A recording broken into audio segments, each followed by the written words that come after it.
Hello everyone. Today I am going to start the next fourth unit with the topic of event handling. We will start with some basic terminologies of the event handling, and also we'll discuss the classes that we are going to use for implementing the event handling. So very first topic, that is a graphical user interface, GUI. Basically GUI offers the user interaction via some graphical components like window, frame, panel, button, text field, list box, etc. All these components, they are comes under the category of the AWT hierarchy, which I will discuss later on. So GUI basically offers this user interaction, or I can say that using these components we can create an interactive user interface for an application. For example, when we click over a button, we will close a window. When we open a window, we type something over the text area. All these activities, they are known to be events. So GUI provides results to the end user in response to the raised events. Events are the activities that we are going to perform. So events, they are generated by some objects. That objects, they are known to be a source, and they are and that particular events, they are received by some object that is known to be a listener, or we can say that it can be a event handler, which will be responsible for receiving that particular notifications that are generated by the source. So all user interaction, that is done with the help of the event source mechanism. Next, GUI is entirely based events. Events means activities like clicking over the button, closing a window, open a window, and typing something in a text area.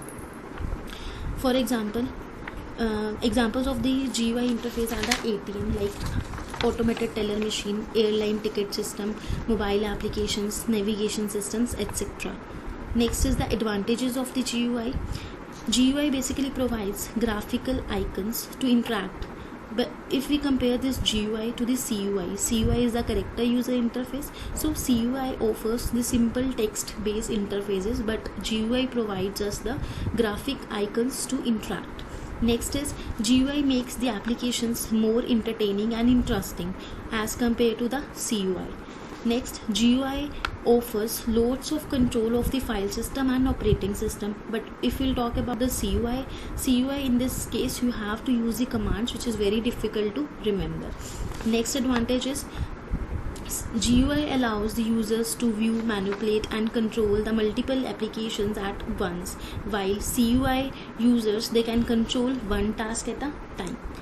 Next is GUI provides a multitasking environment as the CUI, but CUI doesn't provide the same ease as the GUI. So all these are the advantages why we use GUI over the CUI.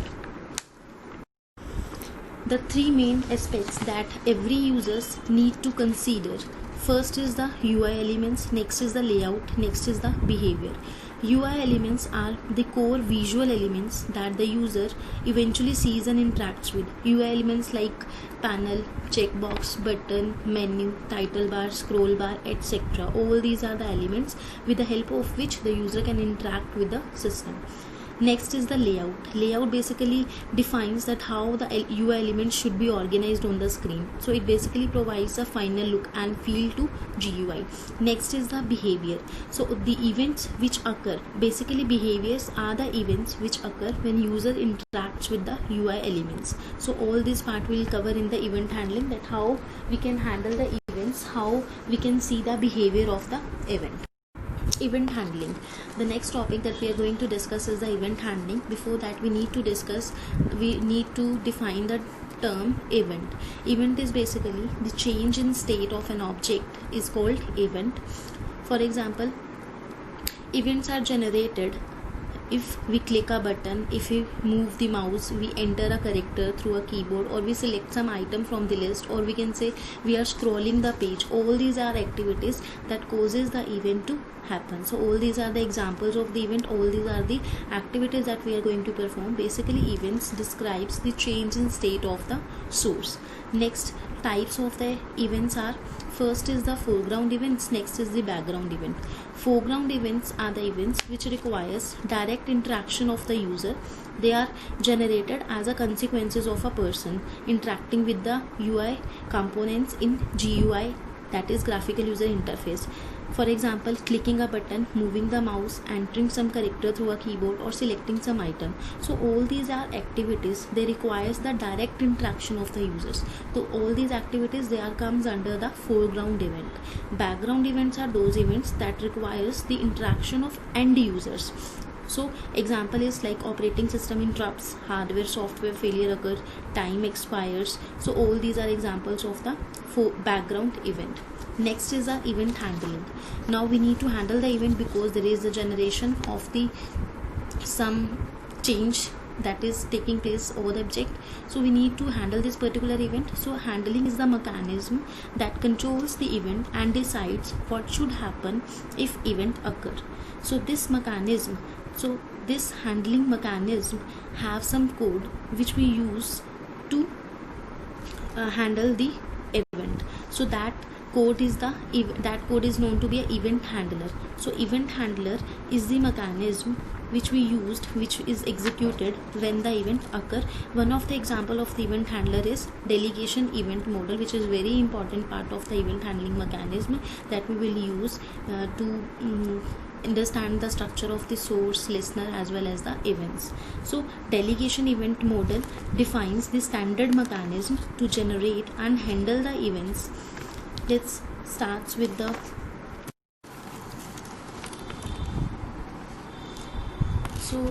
delegation event model. The participants for delegation event model defines the standard mechanism to generate and handle the events. Let's have a brief introduction to this model.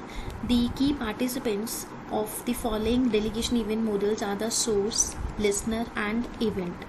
Event is basically an object which is responsible for generating the event, or I can say that event is the change in state of the object, but source represents the object that will be responsible for generating the event. See, there are the two pictures. First, at the left side you can see there is a two person. Left person is known to be a event source, and right side person is known to be a registered event listener. In between these two person there is a ball. Basically source is trying to throw a ball over the listener. So particular ball is acting like as an event. So ball is the event, source is the person who is responsible for generating that particular event, and listener is a handler or a person or a object which is responsible for taking the event which is generated by the source node. So event is the change in state of object, source is the object that generates the event, listener is the object that listens to the event and it get notified when the event occur. I also mentioned the term handler for the listener, or you can see that the event listener is said to be a registered event listener because there can be more than one listener, but only entrusted listeners, they are said to be a registered listener because they are ready to take the event generated by the source node. At the right side, at the right diagram, you can see there is a source node, there is a source object which is ready to generate the event. In between there is the event is basically a ball, and at the right side there is a listener, that is a person or an object. There can be more than one listeners for corresponding event, but only entrusted listeners will catch that particular event, catch that particular ball, but entrusted needs to get registered with the source event. That's why we called event listener to be a registered event listener.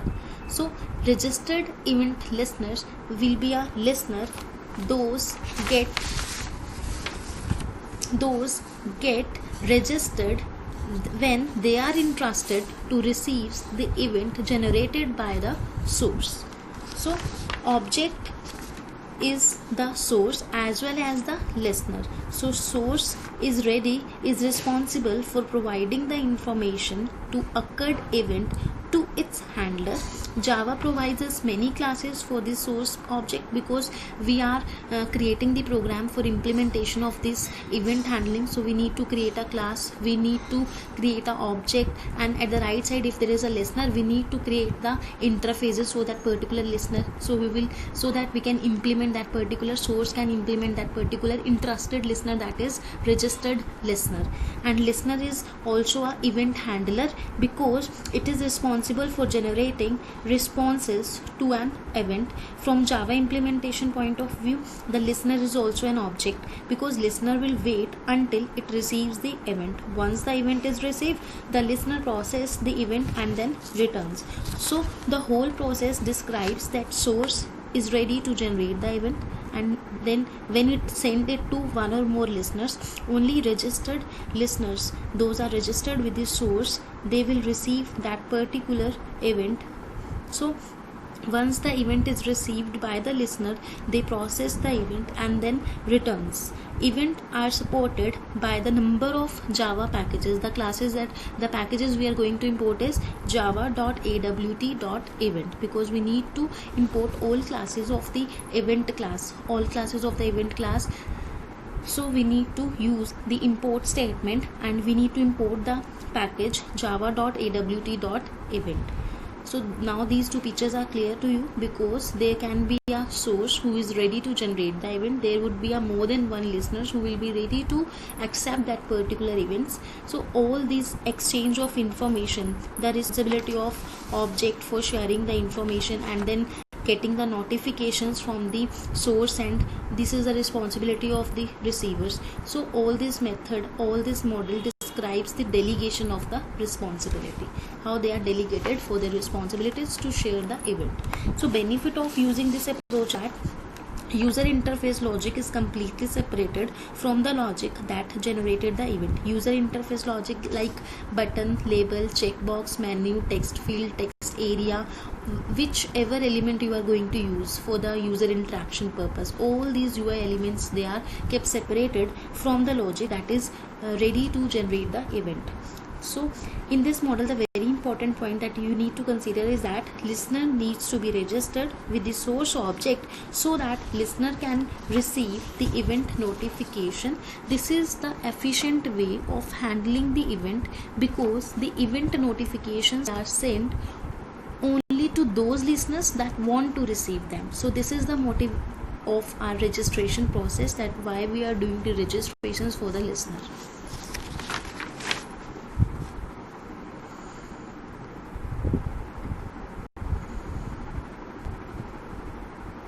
In event handling, so what are the steps that we need to perform while handling the events? Very first step is when the user click the button, the event get generated. Here button is basically a UI element, that is user interface element. Suppose you can use any UI element. Here I'll take the example of the button. You can take the label as well, you can take the text field, text area. Many UI elements are presented here in AWT hierarchy, that is abstract window toolkit. So very first step, when the user click the button, event get generated. So button is responsible for generating the event or button itself is the event which is take place. Next is object. Next step will be the object of this concerned event class is created. So let's suppose you want, we'll take some small example. Suppose you have a screen, laptop screen or the mobile screen. You can consider that screen as a frame. So frame is also act like a class.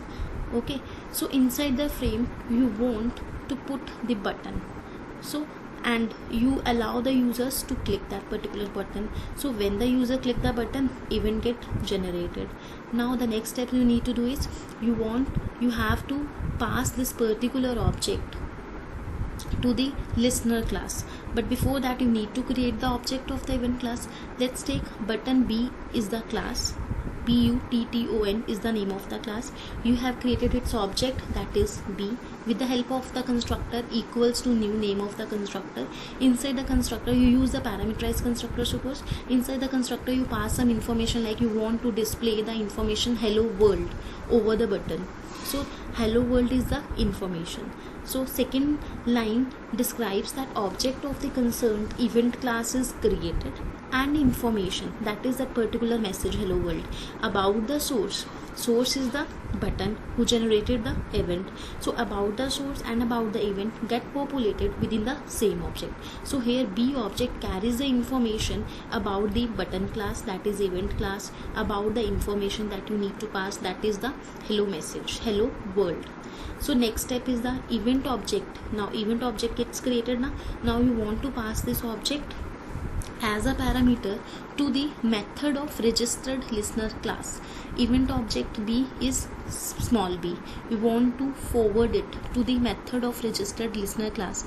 Here the listener class is the frame class over which you are putting your button.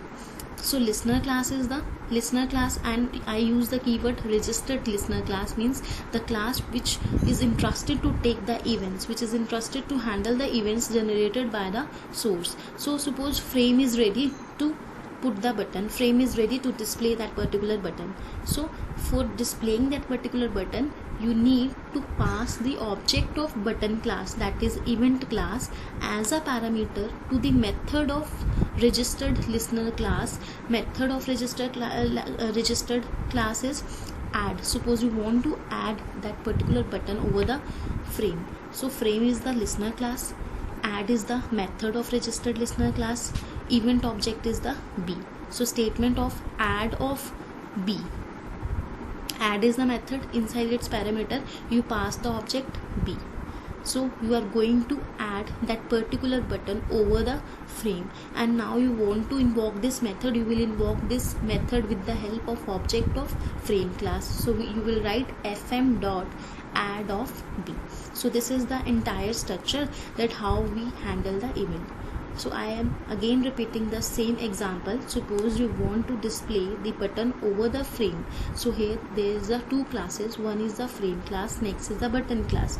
Button is the when you click the button event generated. So button will act like as a event class, and frame which is ready to put that particular button over it. So that frame will act like a listener class.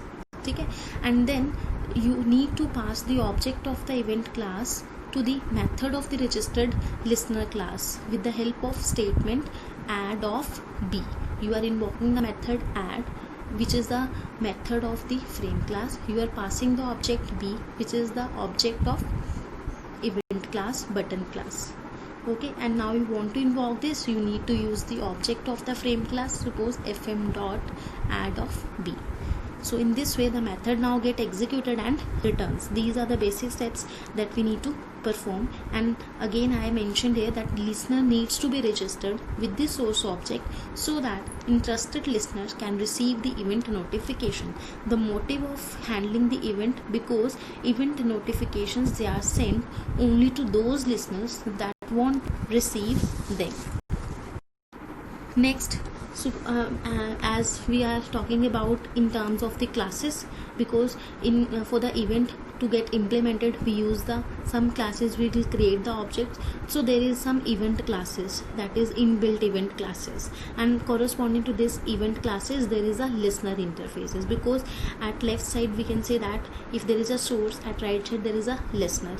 So source will be responsible for generating the event classes and listener will be responsible for implementing the listener interfaces, because here we are talking about the interfaces, we will use the implement keyword. So there's a number of the event classes that we can use and corresponding interfaces that we can use. First one is the action event, next is the mouse event, next is the key event, then item event, text event, and so on. So action event basically generated when button is pressed, menu item is selected, या list item is double clicked. Okay, so this particular event will be generated, this class we will made when the event is of type button is pressed, menu item is selected, list item is double clicked.